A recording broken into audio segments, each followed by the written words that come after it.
As a lover of movies and someone with way too much time on my hands, of course I watched the Cinemark mystery movie, which had to be Fight or Flight with Josh Hartnett. I had no idea what to expect going into this movie. Quite frankly, I hadn't even heard of this movie until the title screen was branded in front of my face. This is going to be my generally spoiler-free, unofficial review of it. I don't think anything I'm going to say is going to ruin the movie for you. But my overall impression is that this was an embarrassing, bloody mess at 30,000 feet up in the air. And let me be perfectly clear. While I do believe this movie was an abomination to common sense itself, I thoroughly enjoyed this movie. I didn't like it, I didn't respect it, but I did enjoy it, and honestly, I'm kind of still recovering from that. As I said earlier, Fight or Flight stars Josh Hartnett, who still miraculously seems to have some kind of career after the 2024 flop that was Trap. That was the movie where M. Night Shyamalan basically found new and creative ways to piss us off. How does he do it? Josh Hartnett plays as our leading man, Lucas Reyes, who is an ex-FBI agent laying low in Thailand after something unspeakable happened in his time on the Bureau. And one thing I will say is while I found most of the acting in this movie completely intolerable, Hartnett did a decent job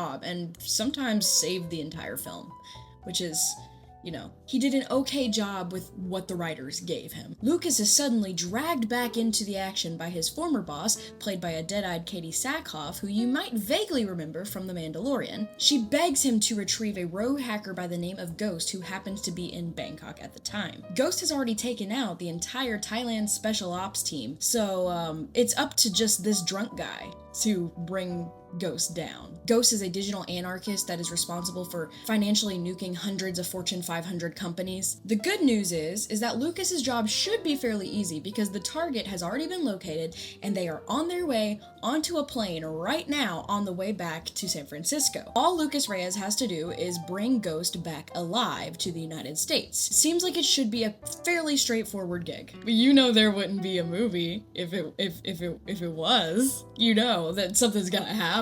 So all of that is basically backstory. Here's the premise of the film. Someone has leaked Ghost flight information on the dark web, and now everyone who is anybody involved in special ops all around the world knows where Ghost is. So a very large hit has been put on this hacker. The result is that world-class hitmen assassins from all around the world are trying to get this hit. The plane is now filled with assassins, and they're all trying to kill the target, and Lucas Reyes has the challenge of trying to figure out who Ghost is, keep them alive, and prevent every single other person on the plane from killing him or the target. It's like if Speed met Kill Bill met Airplane? I don't know. On to the next part of this video. Should you watch this movie? Is it good? No. Unless... Look, let's just cut the oxygen mask off this thing. Fight or Flight was an objectively bad movie. But I'm a firm believer that bad movies can be some of the best movies that you've ever seen. Especially in the genres of action, horror, you know, the grindhouse, pulpy stuff. I'm a B-movie grindhouse film enjoyer. I like Eli Roth's Thanksgiving, Terrifier, Mad Heidi. If you haven't seen Mad Heidi, also go see that. Okay, it's crazy good. There are moments in Fight or Flight that feel like the movie is made for someone like me. The action choreography is actually solid. The fights are kinetic and they hit really well, really hard. Every inch of the airplane set is used in ways that you wouldn't expect. And I heard the Wilhelm scream at least 3 times in this film, and every time I heard it, it hit like an espresso shot to the soul. The writing in this movie has the grace of a dump truck unloading a load of gravel. The classic cliches of the villain is only a villain because they have to pay for their little brother's insulin, or they had to steal $80 million from Wells Fargo Bank because Mr. Wells Fargo is an evil overlord who is harvesting the brains of children. Like, okay. Characters are bonding over childhood trauma with teary faces after previously literally holding a knife to each other's throat. There's not enough runtime for these kinds of relationships, you know, enemies to friends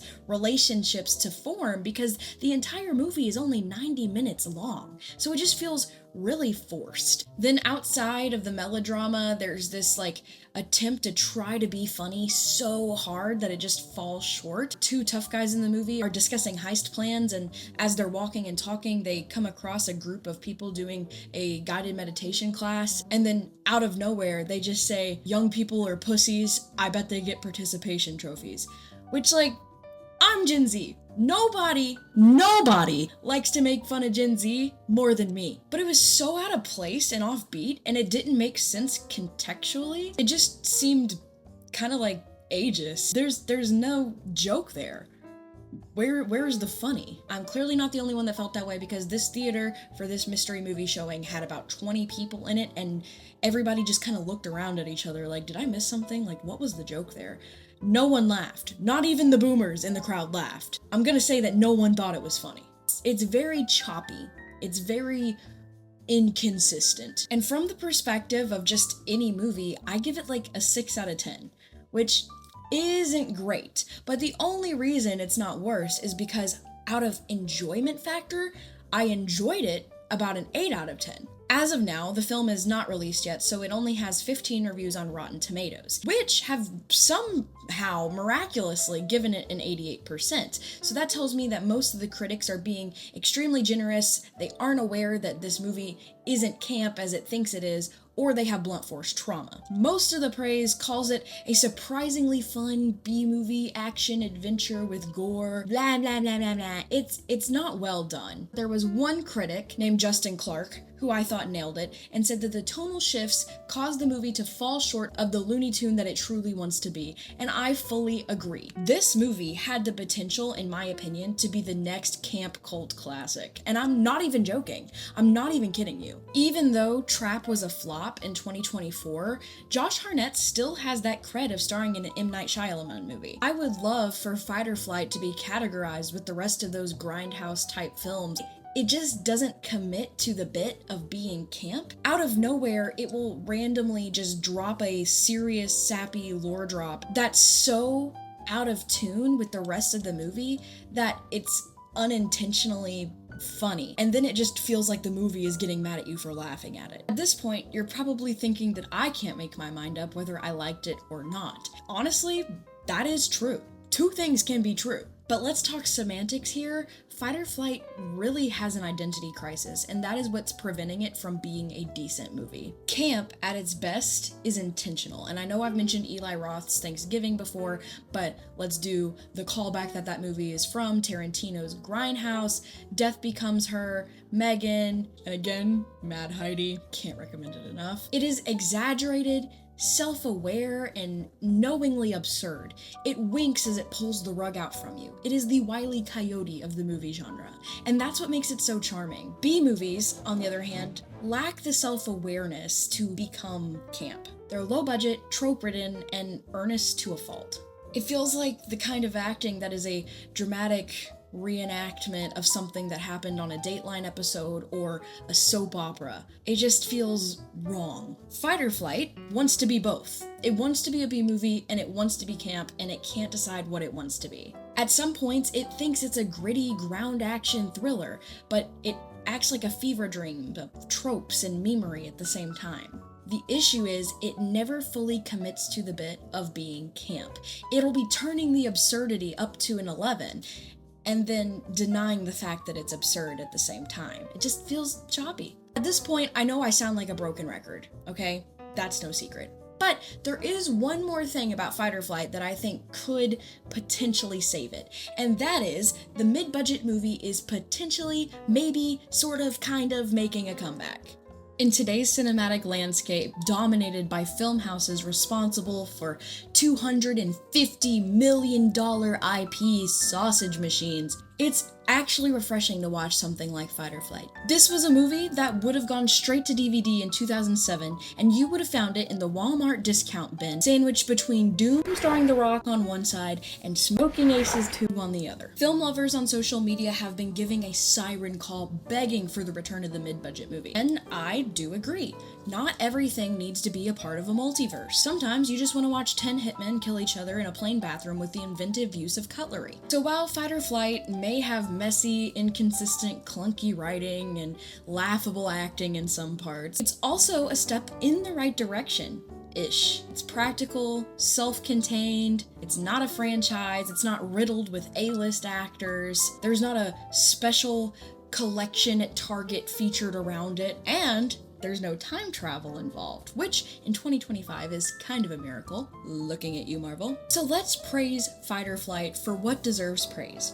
The choreography and the fight scenes were shockingly good. I genuinely enjoyed them. Every single fight scene was creative, funny, and gory in just the right ways. Some were so creative that it leaves Final Destination shaking in its boots. It's an amalgamation of pure, glorious pulp. And I won't spoil it for you because in my opinion, that's the best part of the movie. But I will say, there is a chainsaw fight on the plane. How'd they get a chainsaw on a plane? I don't know. TSA pre-check.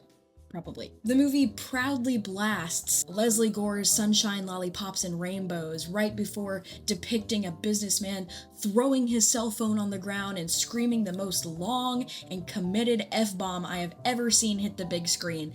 And it was hilarious. At this point, after watching a slow-mo fight on a plane and this opening scene with Leslie Gore's Sunshine, Lollipops, and Rainbows, I was sucked in. I was convinced this was going to be the next cult classic. But then we get to the writing. One minute, you're watching some guy stab a man with a flare and his head explode into a million pieces, and then the next, someone's crying about how their evil deeds are a desperate attempt to save their child from the foster care system. If you're going to make a campy, funny, pulpy action movie, the sappy, heartfelt scenes in them also need to be campy to an extent, or you're losing your theme. It just kind of feels muddled. Imagine if Vin Diesel stopped mid-chase in Fast and Furious and began crying about his student loan debt. It just is kind of like a mood killer.